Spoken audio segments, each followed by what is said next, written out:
Baazawee namni yeroo ammaa kunniin haala yeroo wajjin deema. Yeroo jechuun yeroo gammadee wayitiitti waan jedhellee hin beeku. Boroo wanta akkanaatti barra gahaa hin beeku.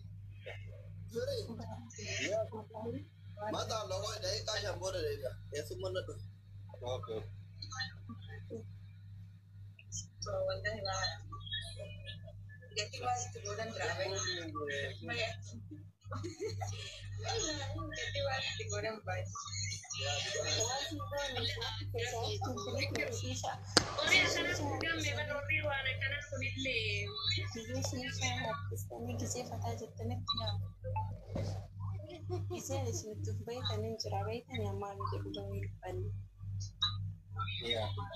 Namni kisee mirqaanii kisee dasti jetti fuudhee dhugaadha waan gaasa yeroo har'aa biti boora malee kaarraa kana osoo hin taane kabaroo yaaduu qabna dhugaa rabbitti. Yep, of course.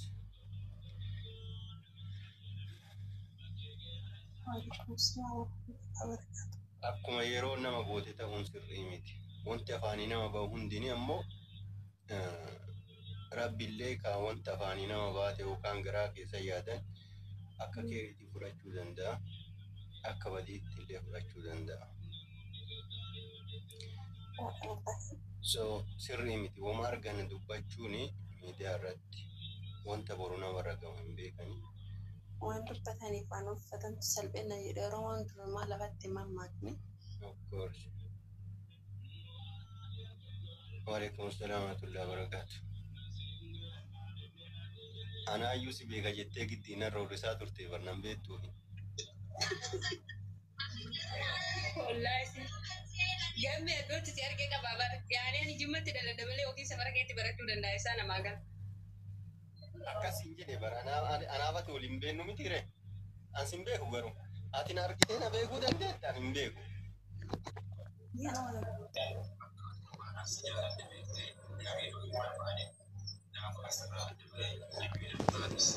Nuto. Bakka ati iddoo jeequmsaa jirta adeemiiti bakka isa fixadhu kottu. Hojii irra jiraashii? Eesh bakka. Eesh gorsa kennime. Daqiiqa. Ani beekta wallaahi ijoollee keenyattis bu'uun barbaadu. Yoo amma waan akka dubbadde beektaan hamtuutee nama qeeqa waan adduudha namarratti deemama. Garuu immoo waan namni dubbate kana waan akka anillee hin beeku anillee dogongortuudha beektaa jaruma keessaa takka. Garuu immoo akka waan ani jararra beekee jiru wallaalee tokko osoo immoo waan tokko dubbadde ana na faalleessanii yookiin arrabaan gara maalitti na fudhatanii gadi ba'uu ni danda'an. Garuu immoo anillee dubartiidha hin dogongora ilma nama kan dogongor hin jiru. Anillee dogoggoruudhaaf ta'a waan ta'eedhaaf.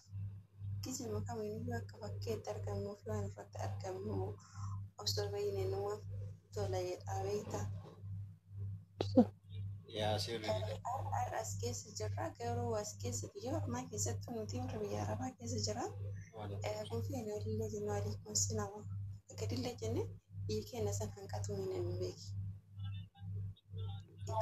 Yaa kan fuudhallee kan heerumallee kan heeruminillee yeroo baatellee ganaa bultii isaa ijaarratu deema. Bultii isaa gaafa ijaarrate immoo jireenya akkamii keessa akka jiraatu booda.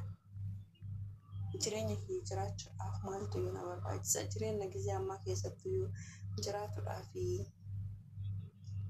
jajjabina waa hedduutti fi bakka wadduu nama barbaachisa. Yaa dhugaadha amma namni yeroo baay'ee yookaan akkuma Oromoo ammaa kun fardi jibichi farda olii oolee dhuufuu barate jedhamami akka jedhanii mammaa kana. So namni yeroo baay'ee namoota babbadoo yookaan namoota safuun beeknetti maxxaqanii fi waliin deemanii dhiqqoo hin rakkisan hin baratan. Yookiin anuma yookaan sumaadha yookaan nama nagaa fakkaattu nama badaa tokkotti yoo hiriyaa badaa tokkotti dhiyaatte jette boruu ammoo amalli kee hin jijjiiramu. Dhalli namaa guyyaa guyyaan ta'ii garaagaraa keessatti yeroo yerootti amalli isaan jijjiirama. Isfaaraa beeku. Akkuma qilleensaa jechuun hin dandeetta. Wanti namni jijjiiramne hin jiru.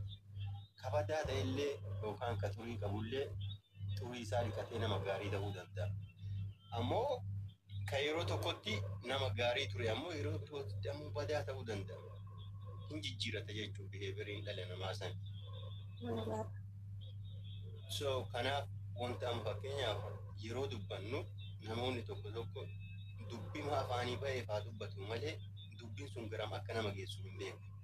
Miidiyaa kanarratti fakkeenyaaf yoo fudhatteetiin jette namoonni baay'een dubbii iddoo garaagaraatii walitti fidanii tireeti godhanii dubbii kana ibalee dubbate. Fakkeenyaaf iddoo tokkotti waan gaarii wayii waan dubbadde wanta gaarii san irraa balleessanii iddoo tokkotti ammoo waan badaa dubbadde yookaan iddoo waan badaa tokkotti dubbatamuu qabu yoo dubbadde iddoo waan badaa sanii an dubbadde fidanii iddoo waan gaarii an dubbadde sanii maxxansu. Kana durama fakkeenyaaf yeroo tokko sagalee naasirii tokko irratti kan namni kireetii godheetii hojjete tokko baay'ee si ajaa'iba. Akka kireetii ta'e illee hin beekama beekta. So iddoo namni waan gaarii dubbate tokko dhiisanii waan badaa fidanii itti maxxansu. So kanaaf nama akkasi badaa nama godhuuf miidiyaa kana irratti yeroo baay'ee hin sodaadha. Nama hojii kana ol ba'ee tiktookii kanarra haasa'uu hin danda'u. Natti hin tolu. Because akka maqaan kiyya tuqamu barbaadu borus fuuldura kiyyaas jechuudha. Maqaan kiyya. Wanti arrabama kenna kanattuyyuu nutti fidarrabaa fi heriyyaa hamaadha beekan nutti fida. Yoo dhugaa dubbanne amma wantichoota guutuu asirratti fayyadamnu kana guutuu beekumsa keenya wanti irra caalan irra caalanaa fakkeenya namaa fudhatu waan tokko fa'aa turgumee isaa osoo hin beekne kan godhanii fi kan dubbatantu jira. Asirratti nu fayyadamu. Waan sammuu keenya keessaa wanta ofii keenya maddinee goonu kana malee hojjechoota namaatiif waan hin taane yoo fayyadamnee deemne akka badaa keenya. Kanaaf wantoonni kanaaf hin dalaguu sun taane dandeettii keenya bakka abuuriin daansanii namni ofii irratti dalaguutu nu caala waa'ee akka ofii jiraatu. Osoo namni akka ofii jiraate gija ammaa kana keessatti as geenu garuu namni keenya harka baay'een akka ofii hin jiraatu dhugaafannee jechuudha. Yaa dhugaadha. Hundumtuu wamatti fakkaate dubbata malee garuu who's right who's wrong hin beeknu. Eenyu dhugaa dubbataa eenyu dhaara dubbataa hin beeknu. Argitee anis waan garaa kiyyaa yaade dubbadha. Si'itti ammoo opposite direction yoo negative ta'uu danda'a. Wanti asii ofii keetii dubbatu positive ta'uu danda'a yeroo hundaayyuu. Nama birootiif ammoo negative ta'uu danda'a. So kanaaf yeroo baay'ee miidiyaa irratti yeroo dubbatan control of gochuun barbaachisa. Oma argite fakkeenyaaf dubbachuun sirrii miti. Miidiyaa tiktookii kana fayyadamu baay'ee isaanii bakka maal jedha anillee keessa jiraafu Maalin beekamu rakkoo baay'ee qabsumaa dhaloota kiyyaa hin beekanii dhaloota namaa hin beekanii achi ilaalanii suuraa kan keessan ilaalanii sirra dubbatutu baay'ate beektaa si beeka waan kana kaqaamas beeku caalaa kan footoo kee arguttuyyuu akka waan nama sirriitti ta'eetiin baasaa si ammaa kana keessatti nama waaninatii namaa hin beekne namni kun eessaa baay'ee osoo hin jenne asirra argeef dubbata. Garuu immoo kasii wajjin dhalatee kan keessatti jiru waan kan kee hin beeku maal akka taatisi hin beeku. Kasii beekullee habiraa asirraa dubbatullee habiraa. Kanama ka ofii osoo hin beekin nama kanamaa beekaa jedhee tattaafatu baay'atee gisee ammaa kana keessatti jechuudha yoo dhugatu. Kami ada sekolah kena kita. Waalaikumsalam warahmatullahi wabarakatuh. Maal jetta gurraacha? Ada seorang timur saja saja orang sosial media kan. Edda nu dhorkuu dhufte moo nu waan nu fakkaate dubbataa jirra. Waan roongii waan argine dubbataa jirra. Ada itu kah pada mana itu kah. Gorsaa miti akka yaada kennaatitti uumama yaada kennaa uumama namni asirratti hojjetu kana xiqqoosii yaa'e hin jiraame.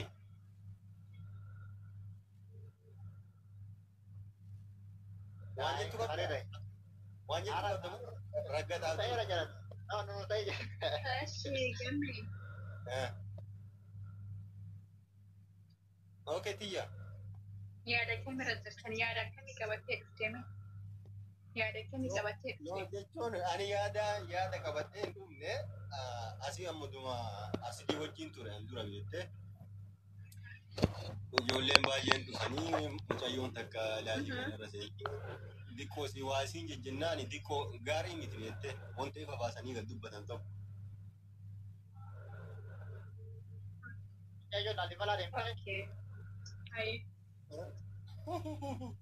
Waasaa isiisantu diqqoo immoo ishiin nama gaarii miti.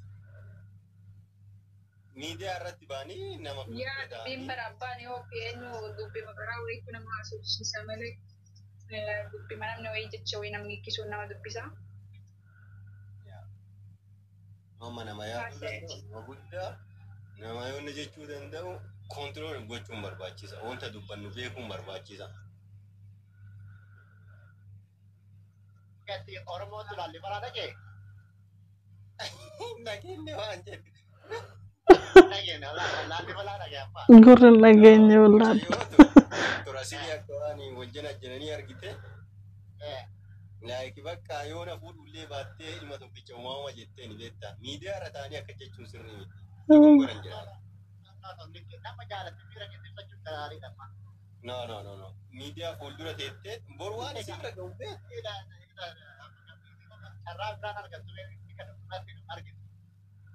Ante sauyyoo taa'ee ati dhara hojjettaa si buusaa taa'e. Yoo namoonni illee ani bakka dalagaa jira deemee fudhatee deebi'aa garuu ani dhugaa miira si dhagaa. Lakki la gurraacha maas fakkaata. Dhugaata akkasitti haa dubbatu akka kiyyatti jechuudha. Fakkeenyaaf si'iif tapha ta'uu danda'a.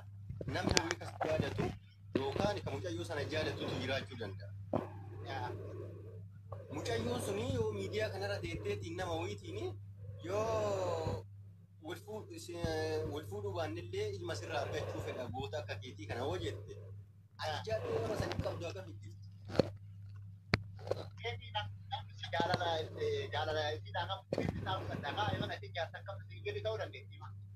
Haa qabaatullee haadha baatullee kan isii hawwu tokko haadha godhu yookaan isii haadha manaa godhachuuf hawwu tokko yeroo kana dhabe moo dhabne inji bawwuu danda'u.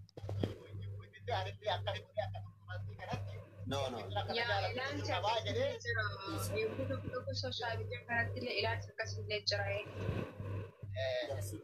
Sirrii miti wanta akkasii haasa'uun sirrii miti.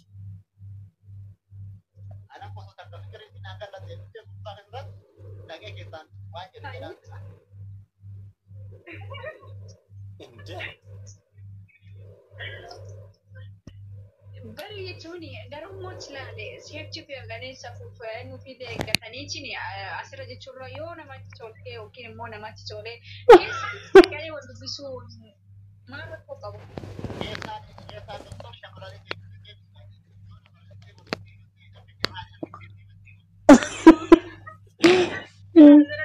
Waan argachuu hin dandeenye miidiyaa irra baatee argachuu hin dandeettu gurraacha beektee. Wanta keessaa qabu tokko miidiyaa irra dhuftee wanti argachuu yeroo mootummaan tokko fedhii wal qabaate.